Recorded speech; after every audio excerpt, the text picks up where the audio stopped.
Whether you're crafting a short film, designing an interactive game, or putting together a digital presentation, we're going to open up the toolkit you need to make your audience genuinely care.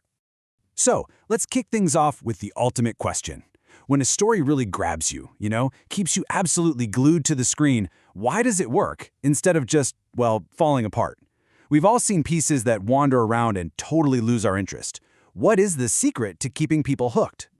To answer that, let's crack open our toolkit. Today we're covering the blueprint of great stories, the 3-act structure, mapping the hero's journey, climbing Freytag's pyramid, and finally, finding your story core. Part 1. The blueprint of great stories. Think about it like this. You wouldn't just toss a bunch of bricks and wood into a messy pile, call it a house, and expect someone to live in it, right? Unless you're an abstract artist. Digital narratives are exactly the same.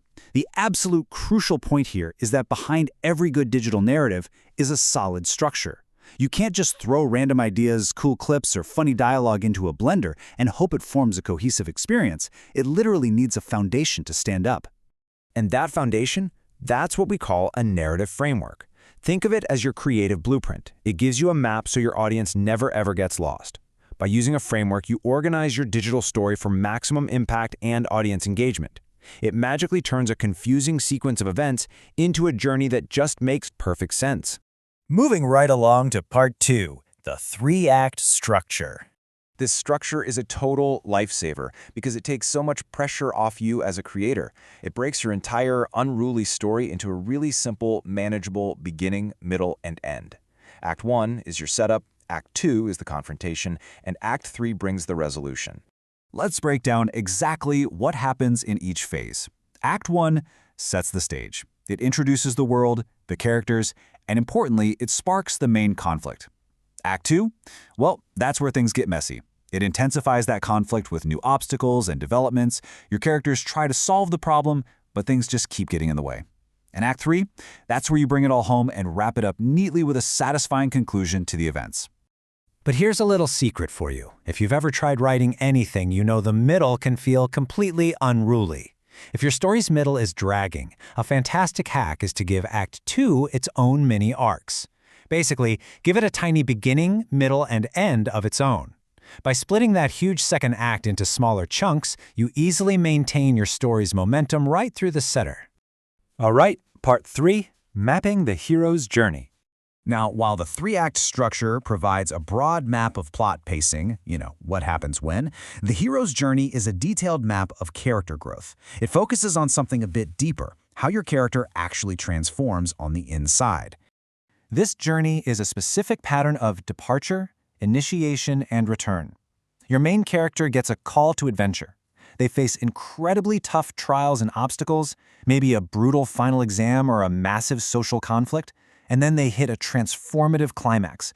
They are fundamentally changed before the final return home. This framework adds massive emotional depth to your narrative, whether it's an epic, mythic quest or just a quiet, personal growth story. Now, you might be thinking, hey, my digital story is about a modern-day student, not a knight in shining armor. And that is totally fine. You definitely don't need a literal sword-swinging hero.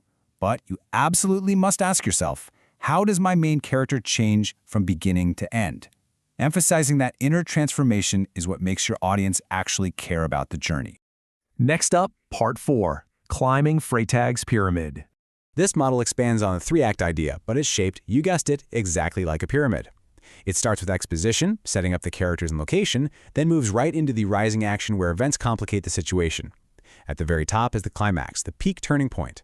After that peak, we slide into the falling action as consequences unfold, leading down to the final resolution where the conflict is resolved into an ending state. Notice how the setup and resolution are actually pretty short? The vast bulk of your story is the climb, the rising action. Let's see how this builds in a real-world digital project. Say you're making a 3-minute short. You can map Freytag's pyramid out perfectly. Your first 30 seconds, that's the exposition, setting up who, what, where. The next 2 whole minutes is that steady climb of rising action, building the conflict or question. Then, the climax and closure all happen super fast in the final 30 seconds. Mapping it this way keeps your viewers absolutely hooked the entire time. And finally, Part 5, finding your story core.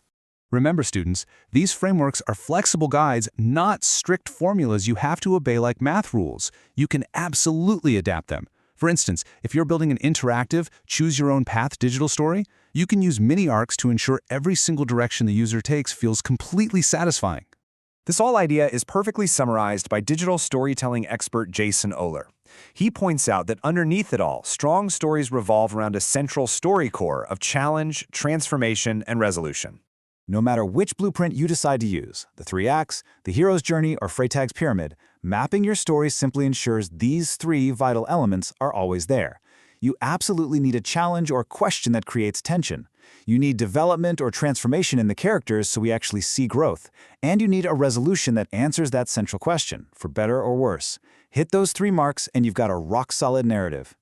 So, grab your toolkit and choose your blueprint. Ask yourself right now, what challenge will your hero face? How is it going to change them?